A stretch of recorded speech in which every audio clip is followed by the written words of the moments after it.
What's that? What are you doing? Hi, Helen. Nice to see you.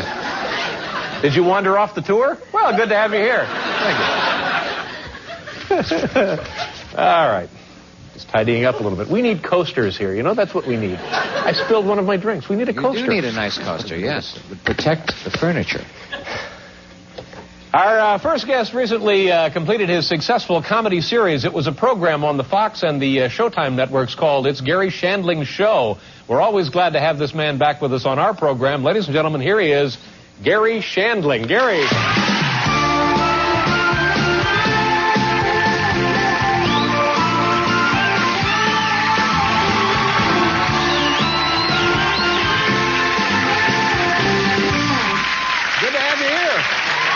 Thank you very much for joining us. Thanks, my pleasure. And I'm sorry that your show is no longer on the air, but I know that you had a great run and you enjoyed it, and you're on to other things. No, now, why were they laughing at that? I don't know. It was a sincere What am I left expression. out on? No, I was trying to say, but I know that, you know, it was a great show while it was on, and we're going to miss it. Well, your show's still on, isn't it? Yeah, I don't know. Hard to tell from night to night. Well, thanks. Yeah, we're all done. We did 72 episodes, and now I'm trying to decide what I want to do next. But it left me a lot of time to do other things, and sure. That's what. Well, that's important. I'm writing a book. It's called More Satanic Verses. Kind of a cute title.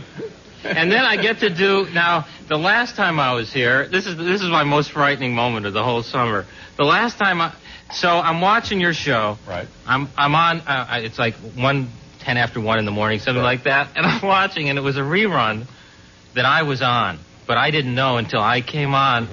And I fell asleep while I was watching myself. I went, oh my God, is this what the audience thinks? And I was in that half-conscious state, you know, where you can kind of hear what's going on in the room. And this guy's whining about his girlfriend and his hair, and I'm going, this is a nightmare, this is a nightmare. And I woke up thinking, oh, it was just a nightmare. And then I looked at the screen, and it was real. It was me. It was that horribly long story. You hear the voice of somebody who you find very annoying, and it turns out it's yourself. I've gone through that here. Yeah, right here. Every night I do that. Okay.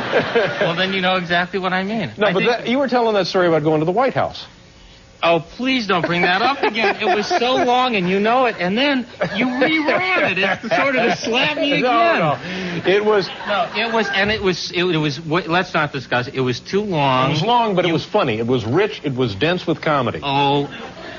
Very, very funny. You're lying, but thanks anyway. I'll tell you, the oddest moment I saw on TV was the MTV Awards. Did you see the MTV? Because I picture you waiting until they're on. The MTV Awards. And you're like, oh, can't talk to you now. Yeah. Ooh, I hope the Paula Abdul video does well. So Madonna does this number. Did you guys see the number Madonna did on the Video Awards where this male dancer comes behind her? It was one of the most bizarre things I've ever seen. And he's behind her. He puts his hands on her breast. Right. Okay. Right. And holds them there. Yeah. I don't mean he didn't touch them. I'm not lying. I swear. He held them for like he didn't let go. He held them for. This is not. I'll tell you how long he held them for. All right. He reached over and he held them. And I turned and I went, hey, everybody, he's got his hands on Madonna's breast. Get in here. Somebody get in here. Quick, call somebody. They're still on there. Go get a camera. Get a camera.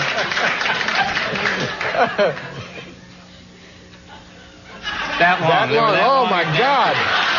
Exactly. Man. Now, you're obviously stunned by this. I would have been stunned myself. Longer than I've ever had my hands on anyone's breast, if I may say. So, well, or not. The other weird thing. I say I never watch TV. I never watch. You have watch. plenty of time to do that. I watch this show. Again, I don't know what they're doing. They misunderstand your attitude. Yeah, I know. We know that you mean well. I'm trying to be supportive here. You are. Yeah. You are. Thank you. So I'm watching this cop show. Now, see, I like your show. I watch your show. Yeah. Oh, yeah. So, now, why don't you boo him? Because they know I mean it, they know I mean it. Now, so I like Cops. I like this show where they show the real life. Oh, yeah. I've seen one of those. They follow police around on their little activities. Not like a series where it's a fake thing, It's all real. So it's kind of interesting, and I marvel at how the cops really never seem to react as though they're on TV. They act natural. They go on about their business. There was one moment that I saw for the first time where a cop acknowledged that he was on the show, and he was slamming a guy's head onto the hood of a car. And as he was doing it, he just turned to the camera and went...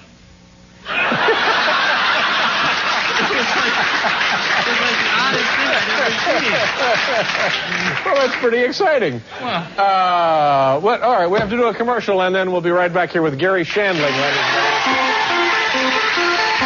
Hey, boys.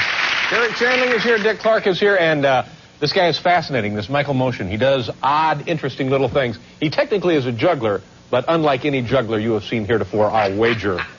Well, I can't wait. You know, I actually once had a first date with a woman who didn't talk through the entire dinner and wore a ton of makeup, and turned out she was a mime.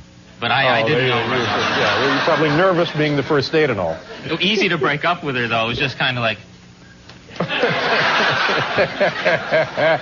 So, how do you like being in New York? You're originally from the Southwest. You're from Arizona, right? Well, yeah, and I'm from Tucson, Arizona, and you know it's been, quote, hot here while I'm here. Unseasonably hot. Well, that's us. what everybody talks about. Yeah. It's like 85. I mean, I grew up, it was 125 degrees in Arizona. Wow. Our dog ran by once and just burst into flames, you know. You should have had him fireproof. Did you have him fireproof? No, he had, we were stupid enough to have those wooden shingles on him, and we thought we were going to have to start a backfire on the cat, as a matter of fact. But dry heat, that's what they actually say. They say 125 degrees dry heat. Yeah, you can take more of that than you can the moist heat. Yeah, is that true?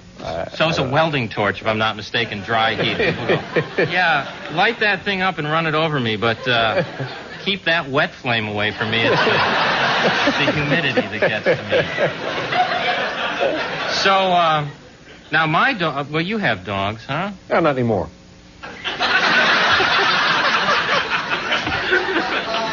As of 4 o'clock this afternoon? What do you mean? No, about 3 years ago. Well, got to be a certain age, and, dogs don't last as long as humans last. Oh, that's a good sign. The audience is now grieving. No, he lived a long, full, rich, happy, healthy life. He drove. The dog drove. He could actually... But I love dogs, and I know... Dogs can't actually wait to get in. There's the oddest thing. They can't wait to get in the car. Yes, that's right. But they can't wait to get out of the car. That's right, yeah. I think you could leave one door open, let them in, and leave the other door open. Yeah. And they would just get in there and go, we're in the car, we're out of the car. Yeah. And you wouldn't have to go anywhere. That's right. But you have dogs. My dog, I have a golden retriever, actually, and a female. My mother, who owns a pet shop, actually wants to send me another female, because she said 2 females get along, which I've never seen in life, but all right. You know, I'll end up with 2 dogs going, nice collar. Oh, boo, there's a... Which will bring us to the relationship thing in a second. So my dog, I'm home in L.A., and the Fuji blimp goes over, which I've never... Have you ever seen the Fuji blimp? Yep, the big green and white striped Fuji. Now, have you ever seen it at any sporting event? I don't know what this thing... I think it's spotting land for the Japanese. I think... Just shopping. I think it sees a vacant lot, and they call Tokyo.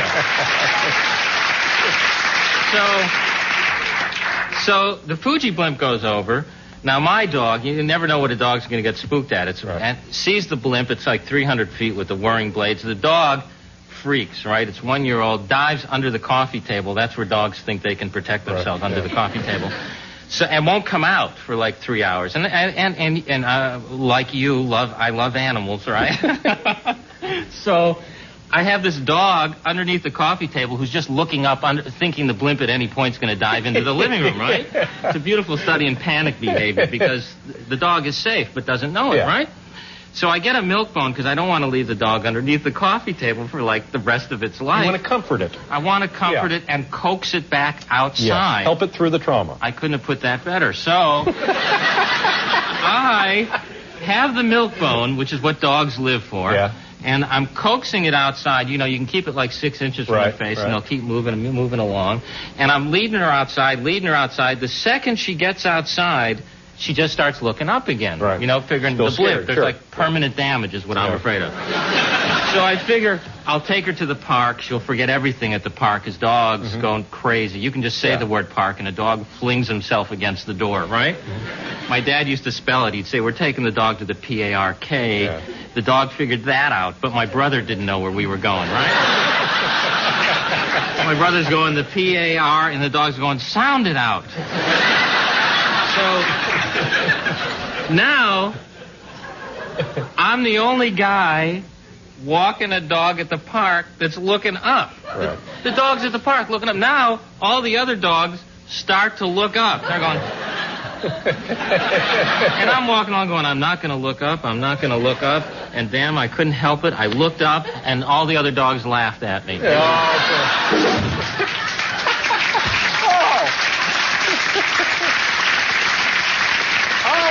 All right. We're doing a commercial. Gary, good to see you. Good to see you, Dave. And I'm glad things are going well for you, and come back anytime.